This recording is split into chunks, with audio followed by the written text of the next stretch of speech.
I'm reading this book again.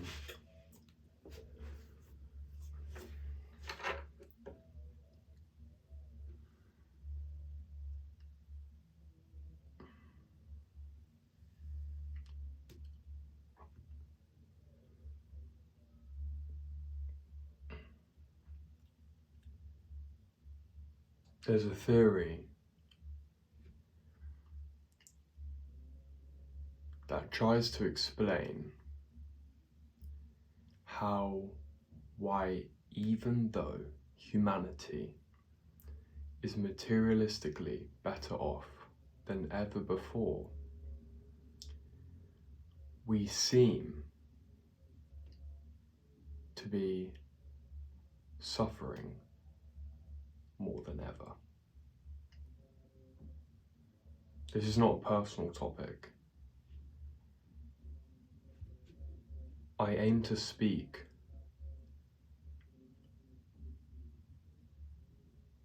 for the world.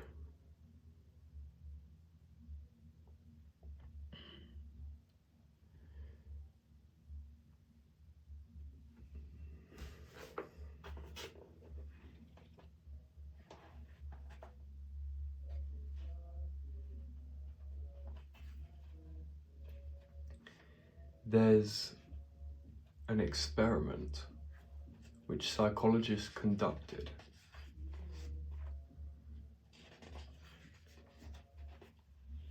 The experiment is as follows. Scientists, or psychologists rather, showed a blue dot intermittently and repeatedly. At the start, there was only 2 colours the blue dots were.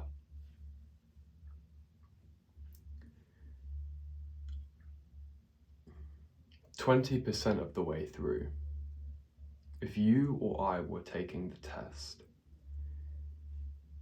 you would log a frequency in which they occur.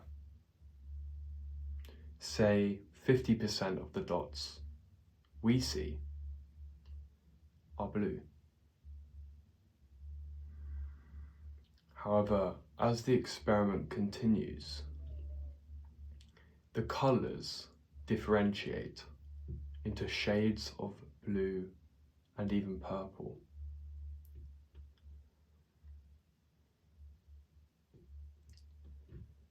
And despite this, subjects still reported that the amount of blue dots they were seeing were still 50%. This was not the case.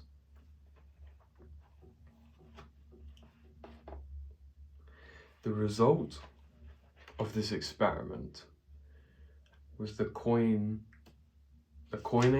of the term prevalence-induced concept change, also known as the blue dot effect. Simply put, everything humans perceive is always perceived comparatively. Nothing is perceived in a vacuum. Absolutely nothing. No matter if you're a baby, no matter if you're a middle-aged person or woman, no matter if you're an elderly person on their dying breath. Everything is viewed through a comparative lens.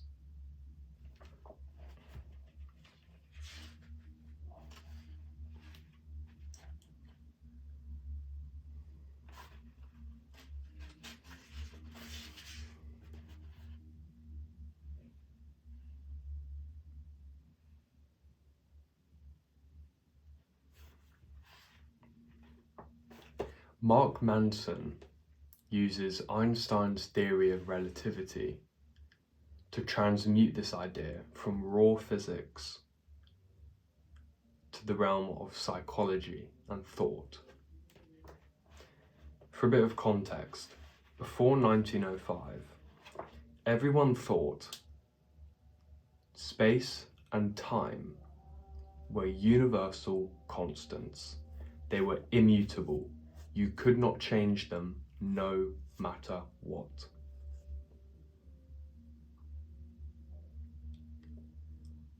Einstein was able to prove that if an object was moving faster relatively, time would pass slower.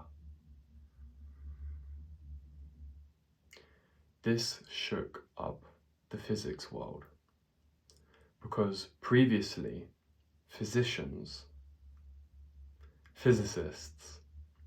had theorized that everything that happened in the world was under the context of the constants of space and time. That was no longer true. In fact, there was only one constant, a completely different one.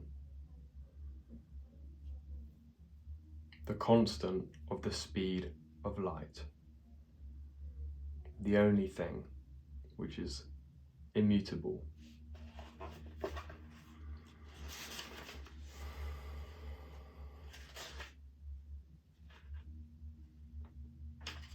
So, how does this translate to the social state of society? Put it simply, with the increasing affluence of the world, the blue dot effect holds its place in society. Let me give you an example. Problems that exist today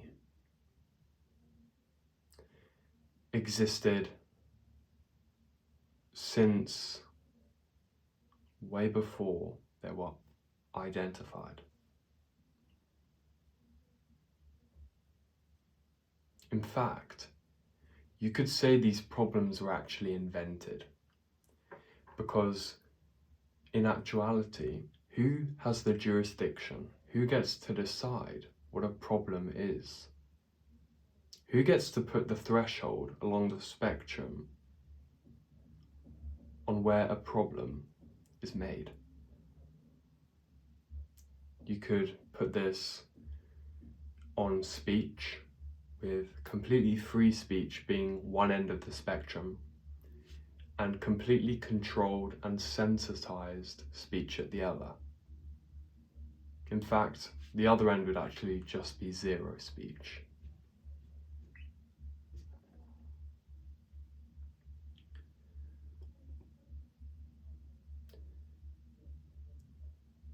If there was a war in our lifetime, or our parents' lifetime, there would be far fewer problems in the world,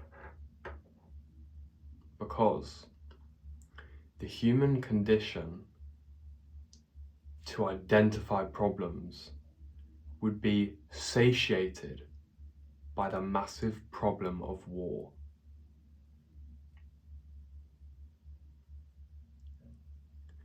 The Ukrainians in Ukraine don't give a flying fuck about the type of problems in the US or the UK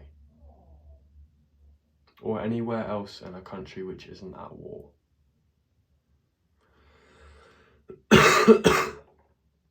Why? Because their blue dot effect is satiated by war. Because we aren't going to war, the human condition looks around frantically. It tries to look for things. It looks for asymmetries. It looks for things that aren't the way they should, even though the scale of the irregularity is tiny.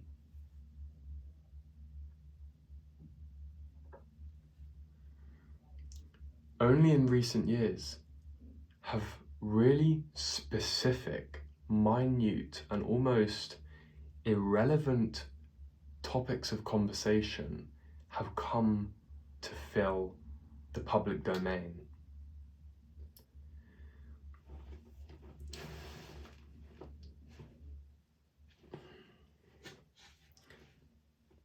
But how can we leverage this fact across our personal lives?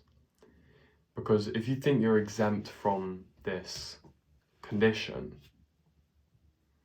you're not.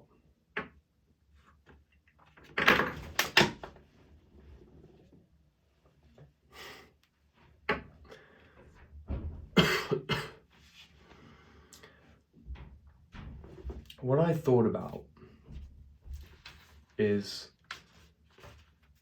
this is my proposal. You may think it's too extreme, you may think it doesn't go far enough. It's the internet. It's called Suffer Alone, Thrive Together. If other people in the world and other people in our lives are of the altruistic state of being able to bring joyfulness into our lives, we must comparatively live a life of suffering when in isolation.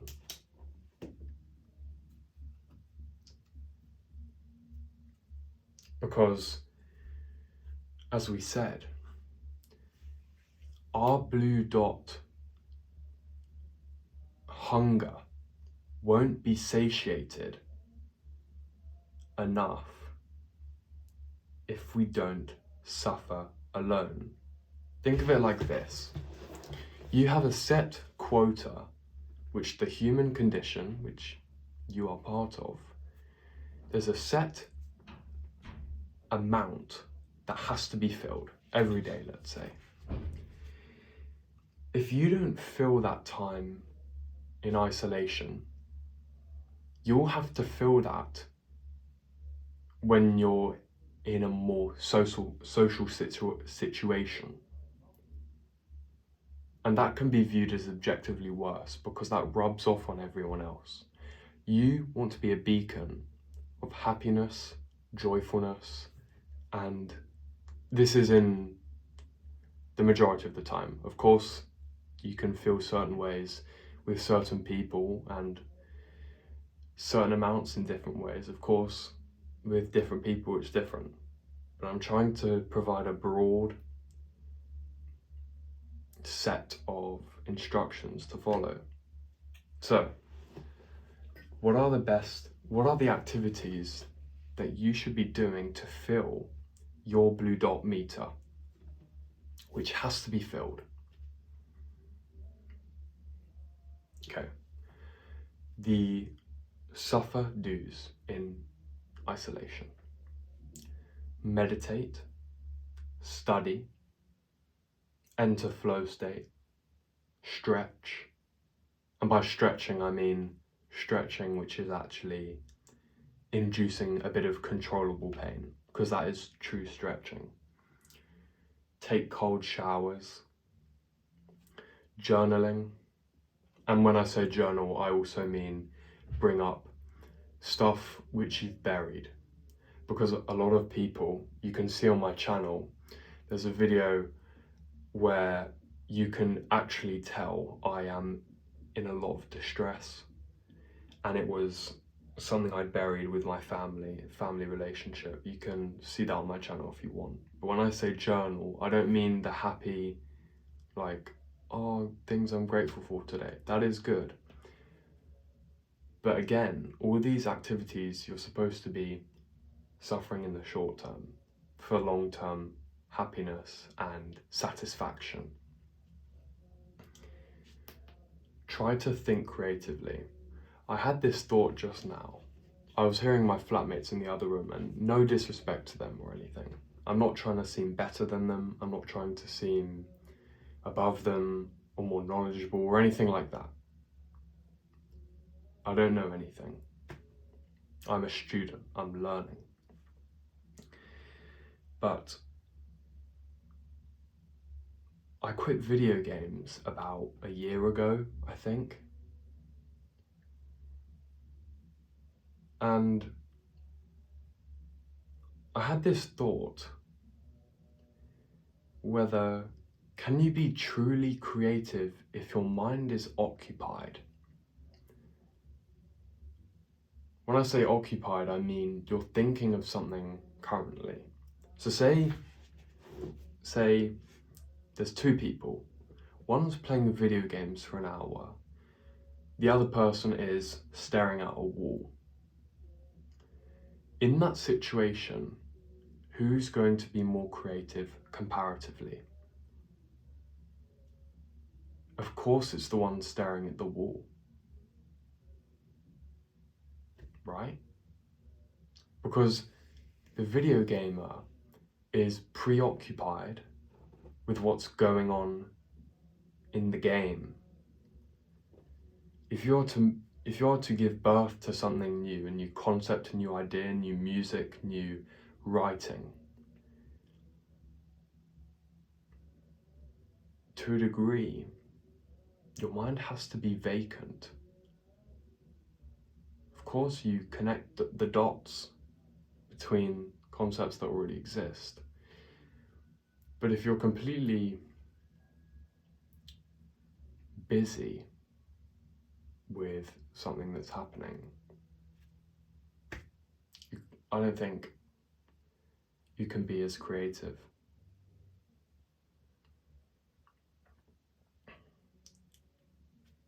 And I think that's the closest you can get to controlling creativity as well, because I think creativity is random as well. Genetically, in the moment, who knows? The last one is boxing. This is more of a personal one because it's more of a physical suffering act. And as I said in the example before, countries going to war, they don't give a fuck about the problems that countries aren't going to war have, okay? Suffer don'ts. These are things you shouldn't do.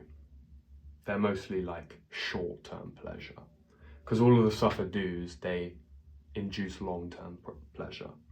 More for social situations as well. Suffer don'ts. Listen to music. In the shower too. I have the propensity to listen to music a lot in the shower. And it lengthens the time I'm in the shower. And there's sometimes I've been so preoccupied in the day with the activities I've been saying I shouldn't be doing that I almost wouldn't be able to get in the shower without music because I'd be so bored.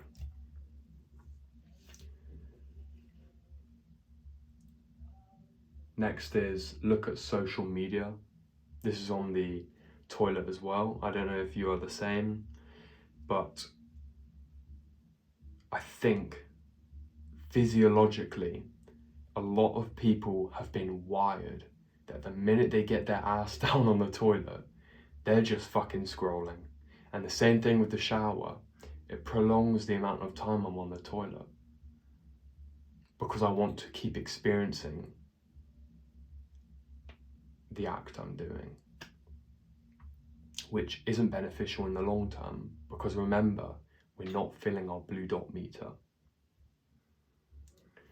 A big one is watch porn.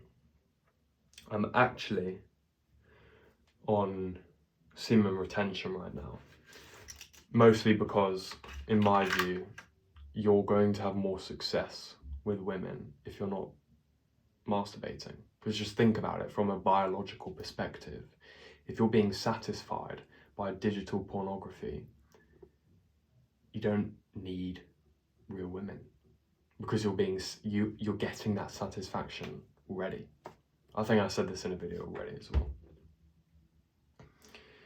Another one is listen to LBC. LBC is a radio in the UK, and I think this one for me is quite big because when you're going to sleep, you do want to be quite isolated. You don't want there to be much noise. You don't want to have much disruption or disturbance. Don't know if that's a word.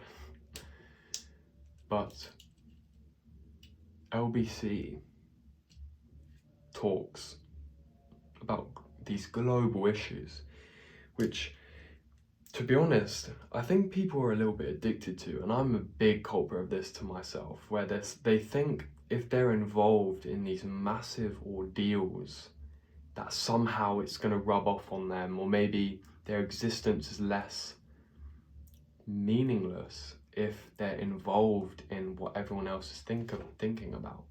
And it's sort of this whole cesspit of meaningless individuals who are tuning in to the same event that's so changing on a global scale that they almost feel a little bit part of it as a coping mechanism. Of course, in moderation, and if you're just trying to keep up with what's going on around the world. But then the argument comes, do you really even need to? Do you? Do you? Next one is, these are suffer don'ts, remember. Next one is, be interested in internet drama. I separated this from social media because I think sites like X, of course that is social media, but not really video. I know there are videos on X, but internet drama is, I think, a big culprit for a lot of people too, if they're following this constraint. And by that I mean, a lot of people are looking for drama in their lives. And if it isn't in their life, then they'll seek it through soap operas or internet discussions. The last one is, worry over insecurities that you cannot change. This one's more to do with the law of attraction, because if you don't know, the law of attraction is good thoughts equal good outcomes, bad thoughts equal bad outcomes. Like people attract. If there's a depressed person and a happy person, they're not going to be friends. The depressed person will be friends with another depressed person because they have more in common. It's the same with the happy person. If the happy person or the sporty person, they see another sporty person, more likely to be friends because they have more in common. And that can be extrapolated across thoughts as well. As a final quote,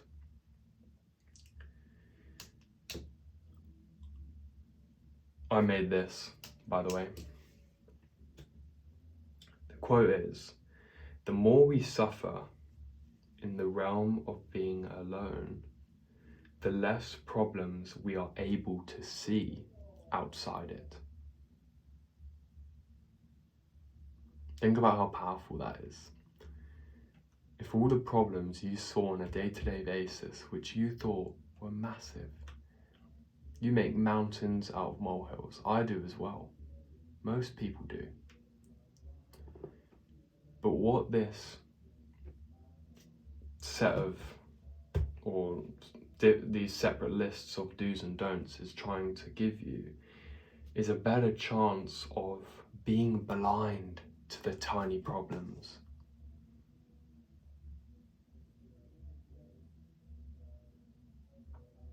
That's really all I have to say. This video's gone on for a long time. It's currently 1:09 AM. I couldn't get to sleep because I went out last night. So yeah, I enjoyed it though. I'm not like going down on it or anything, because the whole internet culture about not going out to party, for me personally, it's not what I need right now. It's the complete opposite. I need to be out as much as possible. For some people, they're past that stage, but for me, not yet. But yeah, so this was a fun video to make. I don't know if you're still watching this far, because you probably think I talk too slow or didn't understand what I was trying to say. But if you don't, I've said this before, I think, buy this book. I think it's slept on quite a lot. The author Mark Manson wrote a very good book called The Subtle Art of Not Giving a Fuck, which is one of his more impressive and well-known ones. But this one is less talked about. I actually got it as part of a bundle. I didn't intend on buying it, but I was like, fuck it, why not? So, yeah.